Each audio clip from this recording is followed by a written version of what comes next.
আসসালামু আলাইকুম।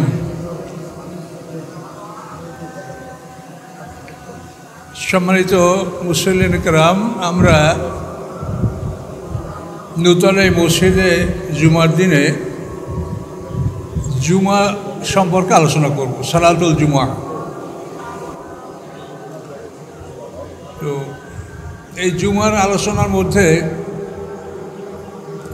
আমাদের তিনটা বিষয় গুরুত্বপূর্ণ। একটা হচ্ছে জুমার নামাজে দুটো আজান কেন। জুমার নামাজ সম্পর্কে আমাদের তিনটা বিষয় জানতে হবে। এক নম্বর হলো জুমার নামাজে দুটো আজান কেন। দুই নম্বর হচ্ছে জুমার নামাজে আমরা স্পষ্ট কেরাত কেন পড়ি, অথচ আমরা অন্য দিনে চুপি চুপি কেরাত পড়ি। তো এই দিনে আমরা স্পষ্ট কেরাত কেন পড়ি? প্রতিদিন আমরা এই দিনে 4 রাকাত জোহরের সালাত আদায় করি, আজকে আমরা 2 রাকাত সালাত কেন আদায় করব?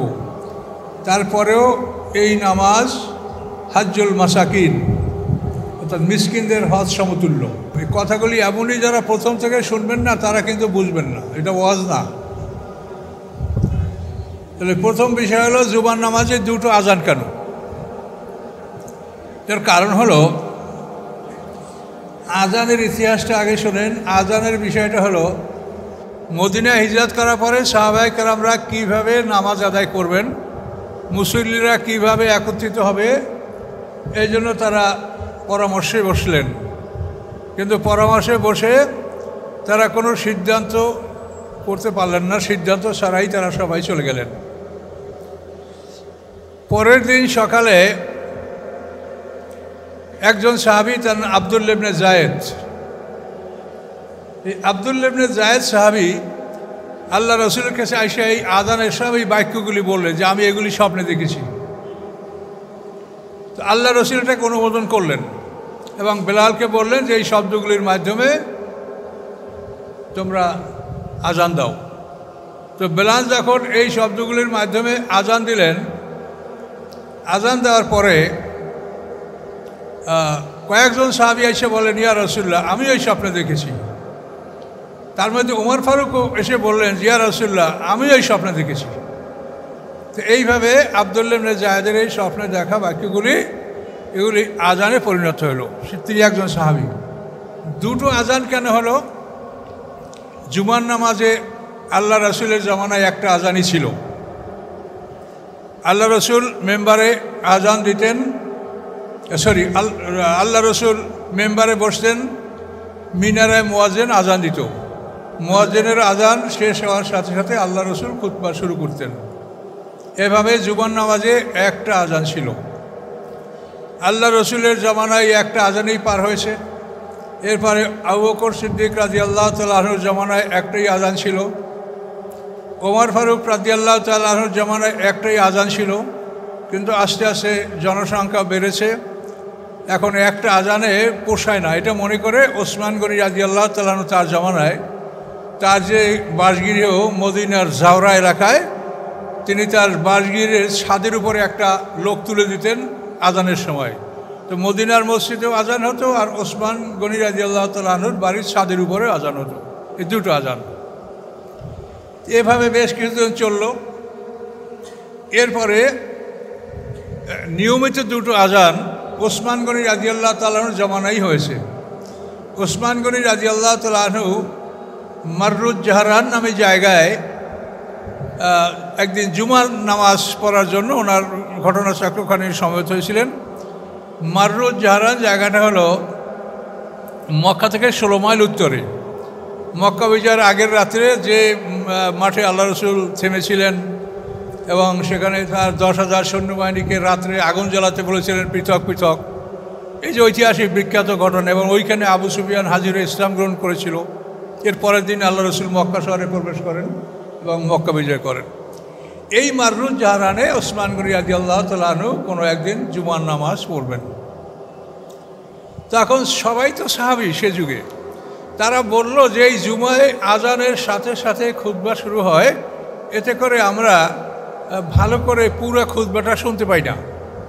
তাহলে কি করলে আমরা পুরো খুতবাটা শুনতে পাবো? তখন সাহাবায়ে কেরামদের মধ্যে এটা নিয়ে কথাবার্তা হলো যে দুটো আজান আমরা দিব। প্রথমে একটা আজানে সব মানুষ সমবেত হবে, তারপর দ্বিতীয় আজান দিয়ে আমরা খুতবা শুরু করব। এই বিষয়টা ওসমান গনি রাদিয়াল্লাহু তাআলা আনহুর সামনে সাহাবায়ে কেরামরা এটা পেশ করলেন এবং এটা নিয়ে কথাবার্তা হলো। তো সবাই একমত হলেন যে এটাই হোক, যে আমরা প্রথমে একটা আজান দিব, এই আজানটা দেওয়ার পরে সব লোক মসজিদে ঢুকবে, ঢোকা হয়ে যাওয়ার পরে আল্লাহ রসুলের যেটা আজান, দ্বিতীয় আজান, এটা দিয়ে আমরা খুতবা শুরু করব। তাহলে দুটো আজানই বড় করে দেওয়া হবে, এই সিদ্ধান্ত সেখানে হয়েছিল মাররুজ জাহরানে। এভাবে দুটো আজান চলতেছিল বহুকাল। ওসমান গনি রাদিয়াল্লাহু সময় পার হলো, এরপরে হযরত আলী রাদিয়াল্লাহু তাআলা আনহুর জামানায় এটাও পার হলো, এরপরে মুআবিয়া রাদিয়াল্লাহু তাআলা আনহুর জামানাটাও পার হলো। তো মুআবিয়া তো দীর্ঘ 19 বছর ইসলামী রাষ্ট্রের শাসক ছিল। তো মুআবিয়ার পরে তার ছেলে ইয়াজিদ ইবনে মুআবিয়া 3 বছর, 3.5 বছর ক্ষমতায় ছিল।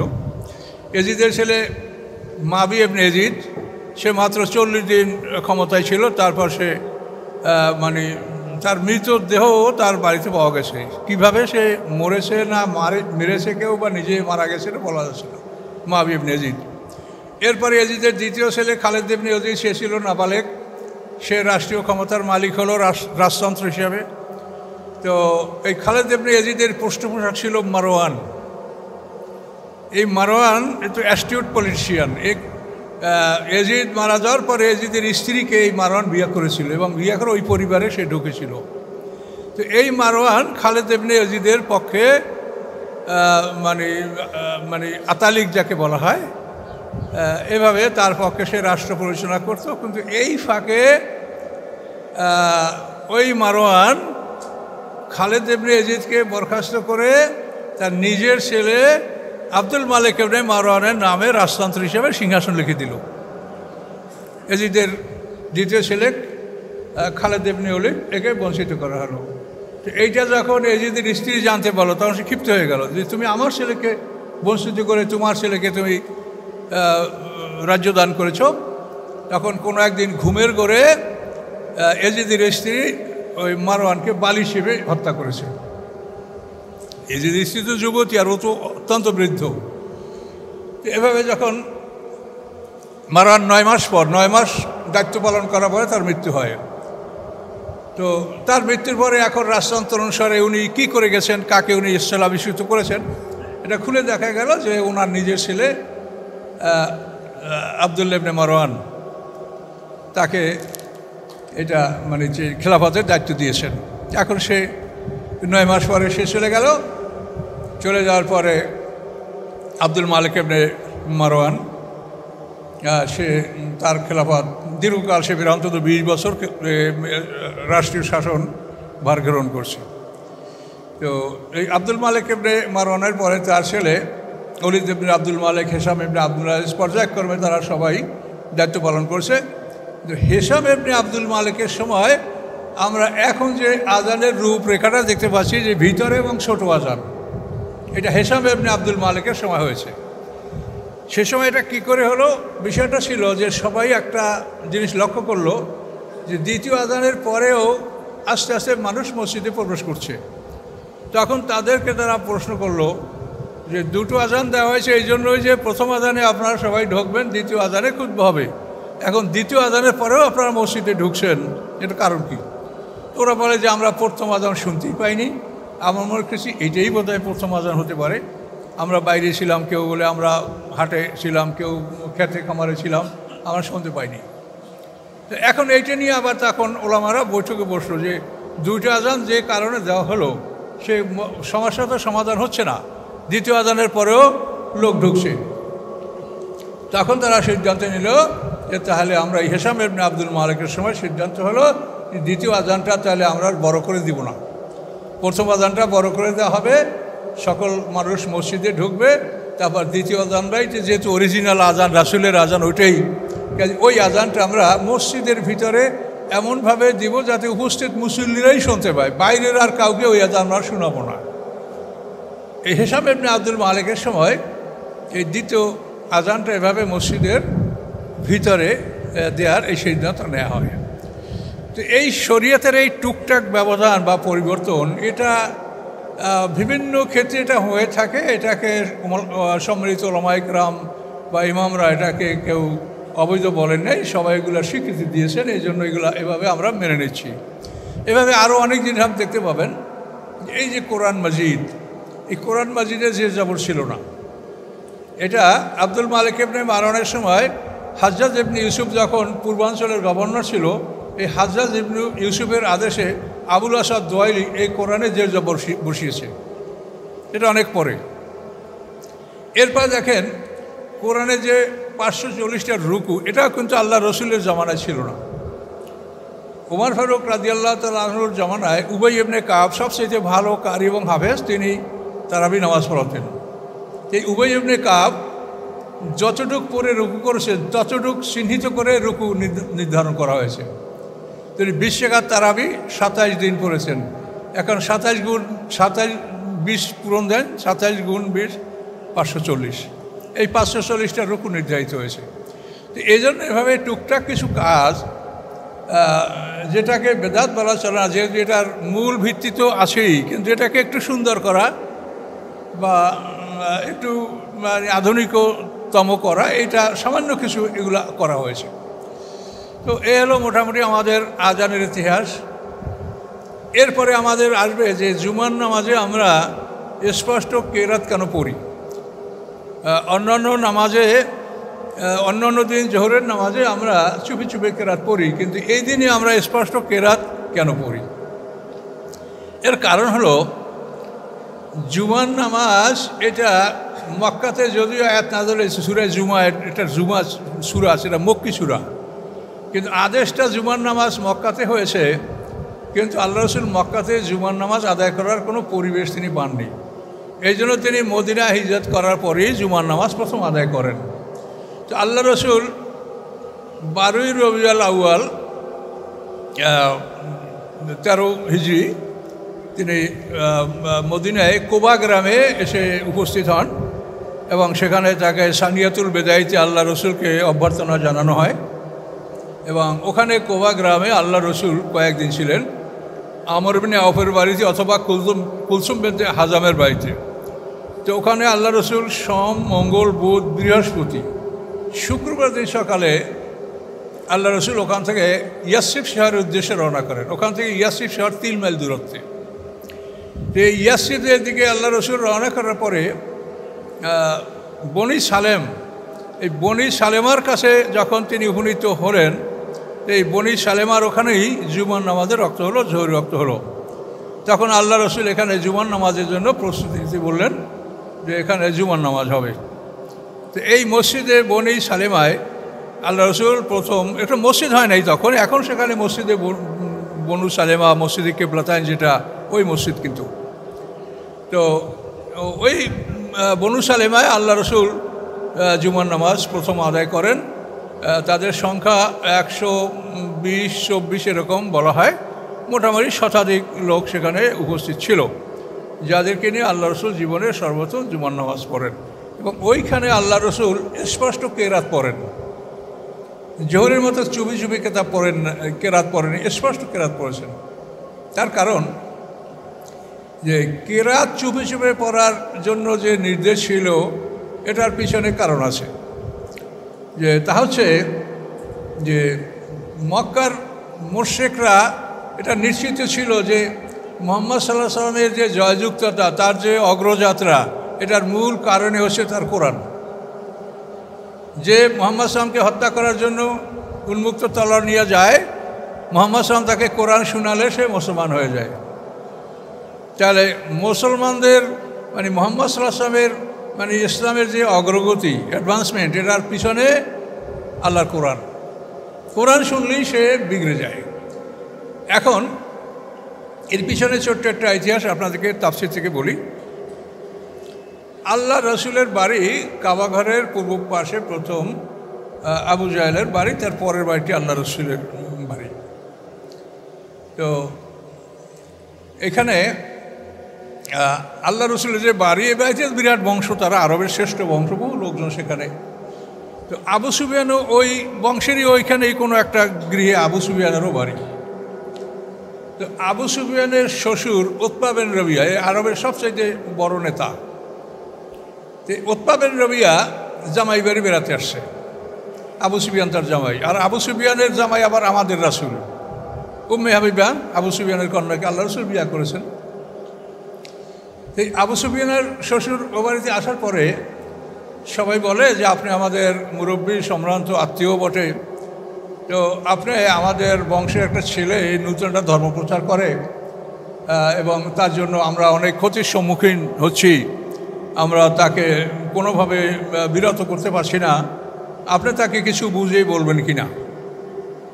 তখন বললেন যে ঠিক আছে, আমি যখন আসছি তোমাদের বাড়িতে বলবো। কোথায় সে? উনি এখন কাবাঘরে আছেন। তো উতবা বিন রবিয়া কাবাঘরে আসলো। আসার পরে এখন আল্লাহ রসুল তার আত্মীয়, জামাইয়ের জামাই, এবং এমনিও অন্য দিক থেকে কোরাইশ বংশের লোকরা তো সব তাদের আত্মীয় স্বজন চড়ানো বড় বংশ। তো উতবা বিন রবিয়া বলে যে তুমি কি চাচ্ছ সেটা আমাকে বলো। মানুষের জীবনে যেগুলি সমস্যা, তুমি 40 বছর বয়সে 25 বছর বয়স্ক এক নারীকে বিয়ে করেছো, এই জন্য তোমার দাম্পত্য জীবনে অশান্তি থাকতে পারে। যদি এটা হয় তাহলে বলো, আমরা আরবের সবচাইতে সুন্দরী কুমারী মেয়ে তোমার গৃহে পৌঁছিয়ে দেব, এতে যাবতীয় খরচ সেটা আমাদেরই হবে, তোমার কিছু খরচ হবে না। এই সমস্যা কিনা তুমি বলো। দ্বিতীয়, তুমি যদি এই ধরনের নূতন কথা যা তোমার বাপদাদারা বলে নাই সেই কথা তুমি যদি এজন্য বলো যে তুমি ধন সম্পদ আহরণ করবে, আমরা সবাই তোমাকে এত সম্পদ দিব যে আরবের মধ্যে তুমি সর্বশ্রেষ্ঠ ধনী হবে। 3 নম্বর কথা, তুমি যদি নেতৃত্বের জন্য এটা করো তা আমরা সবাই তোমার নেতৃত্ব মানতে রাজি, তুমি আমাদের নেতা হবে, আমাদের কোনো আপত্তি নাই। 4 নম্বর, যদি তোমাকে কোনো জিন ভূতে আসর করে থাকে যার জন্য তোমার মস্তিষ্ক বিকৃত হয়েছে, এই জন্য তুমি নূতন কথা বলো যা আমরা আগে শুনি নাই, তাহলে আমরা তোমাকে অভিজ্ঞ ডাক্তার দ্বারা চিকিৎসা করায় দেব। এবং তারা একজন চিকিৎসক এনেও ছিলেন আল্লাহ রসুলকে চিকিৎসা করার জন্য। সেই চিকিৎসকের নাম হচ্ছে জেমাদ আজদি। আজদ হলো ইয়ামানে আবু হুরায়রা রাদিয়াল্লাহু তাআলার যে সম্প্রদায়, উনি কি আবু হুরায়রা কিন্তু আজদ সম্প্রদায়ের লোক। এই জেমাদ আজদি, একে উনি ডাক্তার, পাগল শিশু, ওকে নিয়ে আসা হলো মক্কায়। আসার পরে তাকে দেখিয়ে দেওয়া হলো যে আমাদের এই রোগী। তো মোহাম্মদ সাল্লাল্লাহু আলাইহি ওয়াসাল্লাম কাছে বসলেন আর বললেন যে আমি পাগল চিকিৎসক, তো আপনি নাকি পাগল, তো আমি আপনাকে চিকিৎসা করার জন্য আসছি। তো আল্লাহ রসুল বলেন কোনো সমস্যা নাই, আপনার সাথে আমার আগে কথা বিনিময় হোক, তারপর আপনি আমাকে চিকিৎসা করবেন। তো এখন জেমাদ বলেন, তখন আল্লাহ রসুল খুতবা, যেটা নিয়মিত আল্লাহ রসুলের জীবনের খুতবা, নাহমাদু ওয়া নাস্তাঈনু ওয়া নাস্তাগফিরু ওয়া নু'মিনু বিহি ওয়া নাতাওয়াক্কাল, এই খুতবাটা আল্লাহ রসুল পড়লেন। খুতবাটা শুনে জেমাদ আজদি বলে যে আমার জীবনে আমি এইরকম সুন্দর কথা কোনোদিনই শুনি নেই, এই খুতবাটা আপনি আবার পড়েন। আল্লাহ রসুল আবার পড়লেন। পড়ার পরে জেমাদ আজদি বলে যে আপনি আমাকে মুসলমান বানান, আমি মুসলমান হব। কীভাবে মুসলমান হতে আমি জানি না, আমাকে আপনি মুসলমান বানান। তখন আল্লাহ রসুল তাকে কালেমায়ে শাহাদাত পাঠ করিয়ে দিলেন এবং তিনি ইসলাম গ্রহণ করলেন। অবাক কাণ্ড। এখন যে আল্লাহ রসুলের কাছে যায় সেই মুসলমান হয়, ডাক্তার সাহেব মুসলমান হয়ে গেলেন। এখন আরবদের সমস্যা হলো যে মুহাম্মদ সাল্লাল্লাহু আলাইহি ওয়াসাল্লামকে ঠেকাতে হলে কোরআন ঠেকাও। কথা বলতে পারছেন? এই কোরআন ঠেকানোর অভিযান তাদের। এই জন্যই তারা স্পষ্ট কেরাত মুসলমানরা দিনে পড়বে এটা এরকম কোনো সুযোগ ছিল না। তাদের কোরআনেই বলা আছে যখন তারা কোরআনের আওয়াজ শুনতে পাইত তখন মুকাউ তাসদিয়া, অর্থাৎ মুখে আঙ্গুল দিয়া লুল্লুরি শীষ দিত এবং তালি বাজাত যাতে কোরআনের ধ্বনি তাদের কর্ণকুহরে পুষতে না পারে। এই কোরআনের ধ্বনিকে প্রতিহত করার জন্য ওরা যখন একেবারে সামগ্রিকভাবে এই পদক্ষেপ গ্রহণ করলো, তো আল্লাহ তাআলা এই বিষয়ে আয়াত নাযিল করলেন, ওয়াকালা আল্লাযীনা কাফারু লা তাসমাউ লিহাযাল কুরআনি ওয়ালগাউ ফীহি লাআল্লাকুম তাগলিবুন। কাফেররা বলল যে খবরদার তোমরা কোরআন শুনবে না, এবং তোমরা কোরআনের ব্যাপারে বাজে কথা বলে কোরআনকে প্রতিহত করো, তাহলে হয়তো তোমরা জয়যুক্ত হবে। তো এই যে কোরআনের বুদ্ধে ওদের শোরগোল, এই জন্য আল্লাহ তাআলা তার রাসূলকে জানিয়ে দিলেন যে দিনের বেলার নামাজে স্পষ্ট কেরাত পড়া যাবে না। এবং এই দিনের বেলার নামাজ জহুর আসর, ফজরের সময়রা ঘুম থেকে ওঠে না, আর মাগরিবের আগে বাড়ির গেট বন্ধ করে। এই জন্য এই 2 ওয়াক্ত নামাজে চুপি চুপি কেরাতের আদেশ ছিল। কিন্তু মদিনা হিজরত করার পরে এই সমস্যাটা ছিল না, যেহেতু মদিনার প্রধান 2টা যে দল, আওস এবং খাজরাজ, এই 2টা লোকের সবাই ইসলাম গ্রহণ করেই আল্লাহ রসুলকে দাওয়াত দিয়ে তাদের শহরে নিয়ে আসে। সেখানে কিছু ইহুদি আলেমরা আছে বা এখনও কিছু অন্যরা মুনাফিকরা আছে যারা ইসলাম করে নাই, কিন্তু তারা অতটা প্রবল না যে আল্লাহ রসুলের কিরাতে তারা বাধা দেবে, এরকম তারা শক্তিশালী ছিল না। এই জন্য আল্লাহ রসুল মদিনা হিজরত করে প্রথম জুমার নামাজ আদায় করেন এবং জুমার নামাজে আল্লাহ রসুল স্পষ্ট কেরাত পড়েন। এবং ওই 2 নামাজের জন্য যে আদেশ ছিল, এই আদেশ আল্লাহ প্রত্যাহার করেন নাই, ওইভাবেই থেকে গেছে। এই জন্য আমরা আজও জোহর আসরের সালাতে আমরা চুপি চুপি কেরাত পড়ি এবং জুমার নামাজটা মাঝখান থেকে ব্যতিক্রম, যে এটা আমরা স্পষ্ট কেরাত আমরা পড়তে পারছি, যেহেতু যে সম্ভাবনা আছে তো বললামই, ও কারণগুলি আমাদের মধ্যে নাই বলে এটা এভাবে চলছে। এজন্য আমরা জুমার নামাজে স্পষ্ট কেরাত পড়ি। তাহলে আমরা 2টা সাবজেক্ট, আজান 2টা কেন, তারপরে স্পষ্ট কেরাত কেন। 3 নাম্বার হলো যে এই নামাজে ফরজ কম। আমরা তো জোহর ওয়াক্ত 4 রাকাত পড়ি, সেই 4 রাকাতের জায়গায় এখন আমরা 2 রাকাত পড়ছি, অথচ ঘোষণা করা হয় সেটা সওয়াব বেশি। এটা কারণটা কি? কারণটা হলো যে তোমরা সালাত আদায় করবে, এটা তো ইবাদত, কিন্তু তোমাদের ইমানের মজবুতি, ইমান তোমাদের সঠিক কিনা, তোমরা শিরক মুক্ত হয়েছি কিনা, এটা তো কোরআন থেকে তোমাদের জানতে হবে। কাজে এই জন্য এই 2 রাকাত নামাজের পরিবর্তে আল্লাহ তাআলা তোমাদেরকে 2টো খুতবা দান করেছেন। এই খুতবার মাধ্যমে তোমরা জানতে পারবে যে তোমরা তোমাদের ইমানের অবস্থাটা কী। এবং প্রত্যেকটা মানুষের মধ্যে অন্ধকার আছে। আমি আপনাদের সামনে বসি, আমার মধ্যে অন্ধকার আছে, আপনার মধ্যেও আছে, সবার মধ্যে অন্ধকার আছে। এই জন্য কোরআনে আল্লাহ একাধিকবার বলছেন লিয়ুখরিজাহুম মিনাজ যুলুমাতি ইলান নূর, যে অন্ধকার থেকে আলোর দিকে নিয়ে আসার জন্য এই কোরআনকে আল্লাহ তাআলা পাঠিয়েছেন। তো এই কোরআনের মাধ্যমেই আমরা অন্ধকার থেকে আলোর দিকে যেতে পারবো। এবং কারো অহংকার করার ক্ষমতা নাই যে আমি আলেম, আমি মুহাদ্দিস, আমি মুফতি, আমার অন্ধকার নাই। না, আল্লাহ এটা বলেন না। কোরআনে সবাইকে বলছে যে তোমাদের মধ্যে অন্ধকার আছে। তো এই অন্ধকার দূর করার একমাত্র বস্তু হলো কোরআন। ওয়ানজালনা ইলাইকুম নূরাম মুবিনা, আল্লাহ বলেন তোমাদের মাঝে আমি স্পষ্ট আলো নাজিল করেছি। কোরআন হচ্ছে আলো। কোরআন ছাড়া অন্যান্য যে শিক্ষার যে গ্রন্থগুলি আছে সেগুলো আলো। তো সেই আলোগুলি হলো, যেমন রাতের বেলায় আমরা আলো জ্বালাই, কিন্তু রাতের বেলায় যে আমরা আলো জ্বালাই, এই আলো দ্বারা কি আপনি হিমালয় পর্বত দেখতে পারবেন, বঙ্গোপসাগর দেখতে পারবেন, আমাজন জঙ্গল দেখতে পারবেন? তাহলে এই কৃত্রিম আলো যেটা, এটা দ্বারা আমরা স্বাভাবিকভাবে নিজেদের চলাফেরাটা করতে পারছি। কিন্তু গোটা পৃথিবী আলোকিত করার জন্য একমাত্র সূর্যের আলো। তো সূর্যের আলো যেরকম তামাম পৃথিবীটাকে আলোকিত করে, এইভাবে কোরআনের আলোই মানুষের সকল অন্ধকার দূর করার ক্ষমতা রাখে। এছাড়া অন্য কোনো বস্তু হৃদয়ের সকল অন্ধকার দূর করতে পারে না।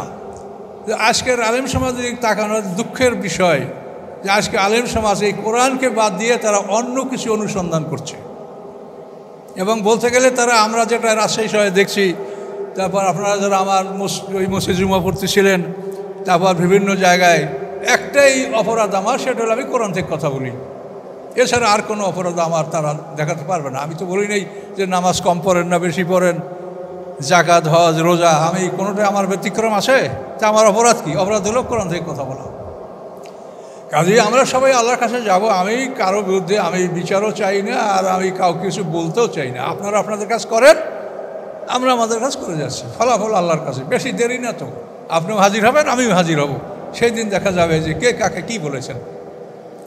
তো এটা আপনাদের সবাই জান্নাতের আশায় আপনারা এখানে কষ্ট করছেন।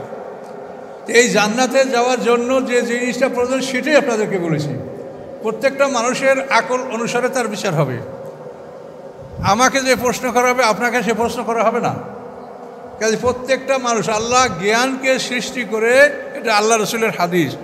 জ্ঞানকে সৃষ্টি করে আল্লাহ বলেছেন বেকা উহা শিবু আবিকা উহা কেবু, হে জ্ঞান, তোমার মাধ্যমে আমি মানুষ থেকে হিসাব নিব এবং তোমার মাধ্যমে মানুষকে শাস্তি দিব।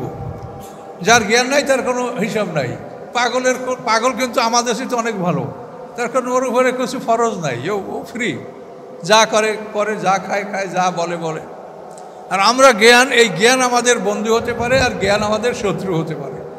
কাজে জ্ঞানকে আপনি যদি কাজে লাগান তো জ্ঞান আপনার বন্ধু, আর যদি জ্ঞানকে আপনি অবহেলা করেন, কাজে না লাগান, তাহলে এই জ্ঞানের জন্যই আপনাকে কৈফিয়ত তলব করা হবে এবং আপনাকে এই জবাব দিতে বাধ্য করা হবে।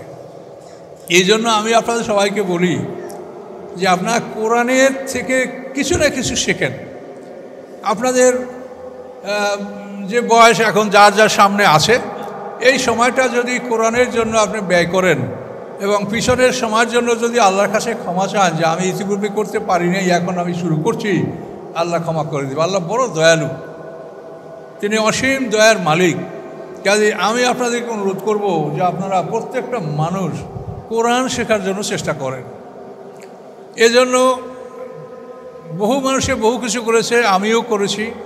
আমি কোরআনে 30 পারা তাফসীর লিখেছি, কোরআন শরীফের তরজমা লিখেছি, রাসূলের জীবনী, আল-ওয়াদার ছোট বই আমার এখন 11টা বের হয়েছে, 12টা বের হতে যাচ্ছে। কতটুকু সময় পাবো সামনে তা তো বলতে পারছি না। যাতে একটা মানুষ অনুসন্ধান করলে আল্লাহর পথ পেতে পারে। এবং সম্পূর্ণ কোরআন, আমার যে কোনো একটা বই দেখবেন সেটা মিনি কোরআন লিখিনি। তো আপনাদেরকে অনুরোধ যে আমার বই হোক, অন্য কারো হোক, বিভিন্ন তাফসীরকারদের বই হোক, যেটা আপনার কাছে অ্যাভেলেবল আপনি পড়েন। পড়লেই দেখবেন যে আপনার অবস্থাটা আপনি বুঝতে পারবেন। এই যে সময়ের কত মূল্য আপনারা বুঝেন কিন্তু মূল্যায়ন করছেন না। আপনি বলেন ইলন মাস্কের যে সম্পদ আছে তার কাছে যখন আজরাইল এসে হাজির হবে, ইলন মাস্ক তার সমস্ত সম্পদ দিয়ে 1 সেকেন্ড সময় বাড়াতে পারবে? এই সময়ের কত মূল্য আপনি কি বুঝেছেন? পৃথিবীতে সবচাইতে মূল্যবান সম্পদ হচ্ছে আপনার সময়। এই সময়টাকে আমরা কীভাবে কাটাবো, এই জন্য কিন্তু আমরা পৃথিবীতে অনেক কিছু করেছি সময় কাটানোর জন্য। আর ওই সময় আপনি সময়ের জন্য কেঁদে বেড়াবেন যে আমার সময়টাকে আমি কেন কাজে লাগালাম না। কাজে আমি অনুরোধ করব যে আপনারা আপনাদের সময়টা কাজে লাগান। আল্লাহ কোরআন পড়তে লাগলেই আপনার ভালো লাগবে, কিন্তু ওই পড়তে শুরু করতে পারবেন না, শয়তান আপনাকে সেই বাধা দিবে। কিন্তু শুরু করলে কিন্তু আপনি আর ছাড়বেন না, আপনার কাছেই ভালো লাগবে। এইটা আমি আপনাদের কাছে অনুরোধ রাখলাম। আমি হয়তো এই জুমার জন্য স্যারে বলছে এই জন্য আসলাম, আমি তো আর নিয়মিত সেখানে আসবো না, হয়তো আল্লাহ ভালো জানেন। আপনারা আপনাদের জীবনের সময়টা যার সামনে যেটুকু আছে এই সময়টা কোরআনের পিছনে ব্যয় করেন। প্রথমে 30 পারা নেন, তার থেকে আপনি ছোট ছোট সূরাগুলির অর্থ শেখেন। আপনি বুঝতে পারবেন যে আমরা কি বলছি।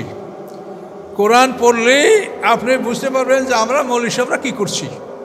এটা কোরআন না পড়া পর্যন্ত তো আপনারা হুজুরে বলছে অমুকে কোরআন হাদিস মানে না, হুজুরে বলছে, ইমাম সাহেব বলছে অমুকে হাদিস মানে না, এই তো হয়ে গেল আপনাদের। না, এটা না, আপনি নিজে পড়েন, তখন দেখবেন যে কে কি মানে আর কে কি মানে না। এটা আপনার কাছে অনুরোধ, শোনা কথায় কান দিবেন না। তো এখানে আমাদের যে জুমার নামাজের যে উদ্দেশ্য, আমরা 2টা সাবজেক্ট আলোচনা করলাম। একটা হলো যে আমরা 2টো আজান কেন দেই, 2 নম্বর হলো আমরা স্পষ্ট কেরাত কেন পড়ি, 3 নম্বর হলো যে আমাদের থেকে 2টা ফরজ কমিয়ে দেওয়া হলো। এর কারণ হলো যে এই সময়টায় আল্লাহ তাআলা আমাদের উপরে 2টা খুতবা ওয়াজিব করে দিয়েছেন। এই খুতবা 2টার মধ্যে প্রথম খুতবায় কোরআন থাকা শর্ত রাখা হয়েছে, যে কোরআন ছাড়া এই খুতবাগুলি হবে না। তো এই জন্য প্রথম খুতবায় কোরআনকে অনিবার্য করা হয়েছে। এরপরে আপনি বিশুদ্ধ হাদিস বলতে পারবেন। আর দ্বিতীয় খুতবায় দোয়া, দুরুদ, সালাম এগুলি বেশি থাকবে। এভাবে 2টা খুতবা আমাদের জন্য আল্লাহ তাআলা দান করেছেন 2 রাকাত ফরজ নামাজের পরিবর্তে। তাহলে খুতবা 2টা কত গুরুত্বপূর্ণ। কিন্তু আমাদের দেশে যদি আমরা শুধু আরবি খুতবা দেই, তাহলে তো ওই সময় আপনারা সবাই ঘুমাবেন, কিছু বোঝা যায় না, তো কী করবেন, ঘুম আপনি আসবে। এই আরবি খুতবা দেওয়ার কারণটা হলো যে ইসলাম প্রতিষ্ঠিত হওয়ার পরে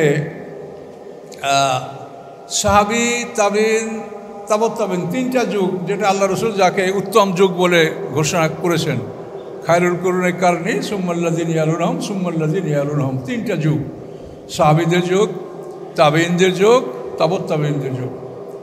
তো এই তাবৎ তাবেইনদের যুগ, এই 3 যুগ পর্যন্ত মুসলমানরা পৃথিবীর অনেক অঞ্চল জয় করেছে, কিন্তু তারা আরবি ছাড়া অন্য ভাষায় খুতবা দেন নাই। এইটা জমহুর উলামার কাছে, মানে সম্মিলিত ইমামদের কাছে এটা একটা দলিলে রূপান্তরিত হয়েছে যে 3 যুগে যখন আরবি ভাষা ছাড়া অন্য ভাষায় খুতবা দেওয়া হয় নাই, তাহলে আমরা কি করে অন্য ভাষায় খুতবা দিব? কাজে এই জন্য আরবিটাকে আমরা কম্পালসারি সামনে রেখেছি, আর বাংলাটাকে রেখেছি এই জন্য যে এটা যদি না হয় তাহলে তো কোরআনে আল্লাহই বলেছেন যে গাধার পিঠে কাগজের বোঝা। যেহেতু আল্লাহই বলেছেন কোরআনে যে তাওরাতের দায়িত্ব যাদেরকে দেওয়া হয়েছে তারা দায়িত্ব পালন করে না, তাদের অবস্থা হলো কামাসালেল হেমারে ইয়াহমিলু আসফারা, গাধার মতো, যে গাধার পিঠে কাগজের বোঝা। তাহলে কোরআন তো শুধু পড়লে হবে না, আপনি প্রেসক্রিপশন যদি পড়েন দৈনিক 2 বার সকালে বিকালে, তো আপনার রোগ ভালো হবে? তো কোরআন তো আপনাকে কি বলছে এটা জানতে হবে। তো এই জন্য আমরা বাংলা খুতবার বিষয়টাকে আমরা প্রাধান্য দিচ্ছি, এবং কোরআন শিক্ষার বিষয়টা আবার মানে আরবি খুতবার বিষয়টা সেটাও আমরা রেখেছি, কিন্তু সংক্ষিপ্ত আকারে আরবি খুতবাটা হোক, যেহেতু ওই নিয়মটা আমরা ভঙ্গ করতে সাহস আমরা করতে পারছি না। আর বাংলা খুতবার মাধ্যমে মানুষকে আমরা এই 2টা খুতবা 2 রাকাত ফরজ নামাজের পরিবর্তে এটা আমরা সঠিকভাবে কোরআন থেকে তাদেরকে কথা বলবো। প্রত্যেকটা আলেমের উপরে পুরা কোরআন প্রচার করা ফরজ। এটা উলামায়ে কেরাম যার ব্যাপার সেই জানেন যে এটা তারা কে কতখানি পালন করেছেন। এখন পরিষ্কার করে নেয়, ইয়া ইয়া রাসূল বাল্লিগ মা উনজিলা ইলাইকা মির রাব্বিক, হে রাসূল আপনি প্রচার করুন যা আপনার উপরে আপনার রবের পক্ষ থেকে অবতীর্ণ হয়েছে। বাল্লিগ এটা আমরের ইম্পারেটিভ সেন্টেন্স, বাল্লিগ আপনি তাবলীগ করুন। মা উনজিলা ইলাইকা মির রাব্বিক, রবের পক্ষ থেকে আপনার কাছে যা নাজেল হয়েছে, এই যে মা উনজিলা ইলাইকা মির রাব্বিক, এইটাকে বাল্লিগ তাবলীগ করতে বলেছেন। এখন আমরা পৃথিবীর কী তাবলীগ করি? তাবলীগ জমাতের লক্ষ লক্ষ মানুষ আছে, তারা ছোট ছোট কয়টা শহীদ মানুষের লেখা বই, এই তাবলীগ তাদের। আমরা আলেম সমাজ, আমরা অধিকাংশ ক্ষেত্রে আমরা হাদিসের কথাবার্তা আমরা বেশি বলে সময় ব্যয় করি, কিন্তু কোরআনকে আমরা প্রাধান্য দিচ্ছি না। অথচ এটা ফরজ, বাল্লিগ। যেমন আকিমুস সালাত এটা যেমন ইম্পারেটিভ সেন্টেন্স, এরকম বাল্লিগ শব্দটা এটা ইম্পারেটিভ আদেশ সূচক, এবং পুরা কোরআন তাবলীগ করা ফরজ। তো এজন্য আমি বহু অনুরোধ বহুভাবে করেছি, তাবলীগকে বলেছি যে আপনারা এত জামাত পাঠান, 30টা জামাতকে 30 পারা কোরআন ভাগ করে আপনারা 30টা অঞ্চলে পাঠাই দেন, আপনাদের সাথে ভালো দল পৃথিবীতে কেউ হবে না। কই তা কেউ শুনতে রাজি না। মসজিদের ইমামদেরকে অনুরোধ করেছি যে আপনারা 52 সপ্তাহে বছর হয়, আপনারা প্রতি সপ্তাহে প্রতি 1 রুকু আদায় করেন, 1 রুকু। তাহলে আপনারা দেখবেন যে কয় বছর লাগে, 52 সপ্তাহে তো আপনার 52 রুকু আপনার চলে গেল, তাই না? তাহলে যদি 10 বছর করেন তো 500 রুকুর উপরে চলে গেল 500, তাহলে 10 বছর 5 মাস, এটা আমরা হিসাব করেছি, আপনারাও দেখেন একটু হিসাব করে। 10 বছর 5 মাস যদি একজন ইমাম জুমার খুতবায় 1 রুকু করে কোরআনের তাফসির করেন, তাহলে কিন্তু এই ফরজটা তার আদায় হয়ে যায়। কিন্তু আপনি সেটা অনুসন্ধান করেন, প্রাইভেটভাবে জিজ্ঞাসা করেন, যেমন কোনো ইমাম সাহেব বলতে পারে যে আমি 30 পারা কোরআন আমি এখানে 10-20 বছর বসে ইমামতি করছি, আমি এটা মানুষকে শুনিয়েছি। তাহলে আমরা ফরজ তো তরক করছি, সুন্নাত মুস্তাহাব নিয়ে আমরা খুবই বাড়াবাড়ি করছি।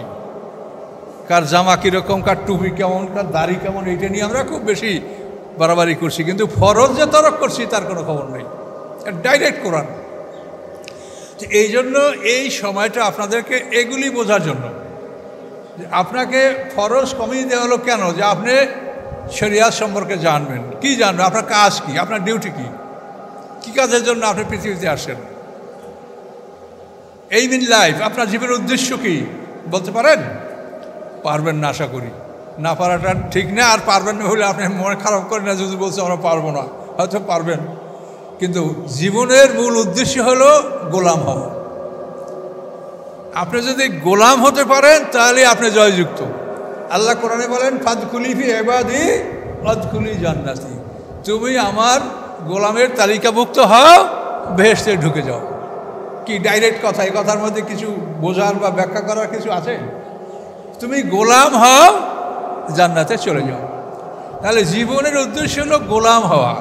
আপনি লন্ডন, আমেরিকা, জাপান, জার্মান যাচ্ছেন, ভালো বাড়িঘর করবেন, কিন্তু আপনি তো সোনা দিয়ে বাড়ি তৈরি করতে পারবেন না, পারবেন?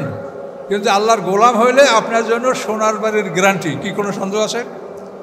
গ্যারান্টি সহ আপনার সোনার বাড়ি, গ্যারান্টি সহ আপনার চিরযৌবন, গ্যারান্টি সহ আপনার জন্য চিরকুমারী স্ত্রী। এগুলির গ্যারান্টি পৃথিবীতে কেউ আপনাকে দিতে পারবে? এই জন্য আল্লাহ বলছেন যে গোলাম হও, ভেসে যাও। তুমি গোলাম হইলেই তুমি সব কিছু পাবে, আর যদি নিজে মালিক হও তুমি সব বরবাদ। আমি মালিক আর তুমিও মালিক। কিন্তু এইগুলি দেখেন আমাদের সমাজে আমরা মালিকানা করছি কিভাবে? আমি জমির মালিক, সম্পত্তির মালিক, আমি এই দালান কোঠার মালিক, আমি যাকে ইচ্ছা তাকে দিব, যাকে ইচ্ছা দিব না। কাউকে কম দিব, কাউকে বেশি দিব, কাউকে ভালো দিব, কাউকে মন্দ দিব। এটা আমার কাজ আমি করব। তো এই যারা মনে করে যে আমি মালিক, সে তো মুসলমানই না। মুসলমান ওই ব্যক্তি যে নিজেকে গোলাম মনে করে, যে আমি গোলাম, আমি মালিক নই, মালিক আমার আল্লাহ। এবং এই সমস্ত পৃথিবীর মধ্যে যা কিছু আছে সব কিছুর মালিক আল্লাহ। এটা তো আল্লাহ বারবার ঘোষণা করছেন যে মালিক আমি, তোমরা কেউ মালিক না। কিন্তু আমরা দেখছি বহু মানুষ আজীবন মসজিদে কাটায়। এখন তার কন্যা সন্তান আছে, পুত্র সন্তান নাই, জমিটুক সব মেয়েদের নামে লিখে দিল। যদি অবশিষ্ট থাকে তার 2-3 ভাগে 2 ভাগ পাবে, বাকি 1 ভাগ তার দূরবর্তী ভাই, ছেলে এরা পাবে, দিবে না। উনি মসজিদে আজীবন কাটাইল। তো এই মসজিদে কাটাইলে এতে আল্লাহর কিছু আসে যায়? আমরা মসজিদে সারাদিন যে দাঁড়াই থাকি, তো আল্লাহর কিছু আসে যায়? তিনি কি আমাদের মুখাপেক্ষী? তিনি তো গানিয়ুন হামিদ, তিনি এই বান্দা। আমরা আল্লাহর কি করি? এটা হলো আমরা যদি করি তো আমাদের কল্যাণ। নামাজ আমরা কেন পড়ি? আমার নিজকে ভালো করার জন্য। নামাজ আমরা জিকির কেন করব? জিকির করলে একটা মানুষের নামাজ ভালো হবে, নামাজ ভালো হলে তার মন ভালো হবে, মন ভালো হলে তার কাজ ভালো হবে। কি সিরিয়ালটা বসে পারছেন? আপনি সর্বদা আল্লাহকে স্মরণ করবেন। কেন? আল্লাহকে স্মরণ করলে আপনার মন ভালো হবে, মন ভালো হলে আপনার সালাত নামাজ ভালো হবে, নামাজ ভালো হলে আপনার মন ভালো হবে, আর মন ভালো হলে আপনি ভালো কাজ করতে পারবেন। আপনাকে তো এই সিরিয়ালে আসতে হবে। তো এই বিষয়গুলি আপনি জানার জন্য আপনার একমাত্র সময় হচ্ছে জুমার খুতবা। আপনাকে আল্লাহ তাআলা মানে সপ্তাহে সারাদিন ওয়াজ করতেও বলেন নাই, আর শুনতেও বলেন নাই। একটা দিন বলছে যে এই একটা দিনে তোমরা এই সময়টা তোমাদের কাজে ব্যয় করো। 2টা খুতবা, এই খুতবাটা যদি সাকসেসফুল হয় তাহলে মানুষেরা সত্যি জানতে পারবে যে আমার কর্তব্য কী, আমি করেছি কি করি নাই কি, সেটা সংশোধন করে নিতে পারবে। নামাজ পড়া মানুষ তো পৃথিবীতে বহু আছে, কিন্তু শিরকে ভরা, বোঝেই না যে শিরক কি, অথচ দিন রাত নামাজ পড়ছে। আর আল্লাহর ঘোষণা যে শিরক নিয়ে আমার কাছে আসলে সে ক্ষমা পাবে না। বড় বড় পাপও আমি ক্ষমা করব, কিন্তু শিরক নিয়ে আমার কাছে আসলে সে ক্ষমা পাবে না। তো এই জন্য এইসব বিষয়গুলি যাতে আমরা জানতে পারি আমাদের কর্তব্যটা কি। একটা হলো যে আল্লাহ বলছে যে তুমি আমার গোলাম হও, তার গোলাম হয়ে তুমি আমার কী চাকরি করবে? আল্লাহ বলেন কুনতুম খায়রা উম্মাতিন উখরিজাত লিন-নাস, তোমরা উত্তম দল, মানুষের কল্যাণের জন্য তোমাদের আবির্ভাব। তোমরা কি করবে?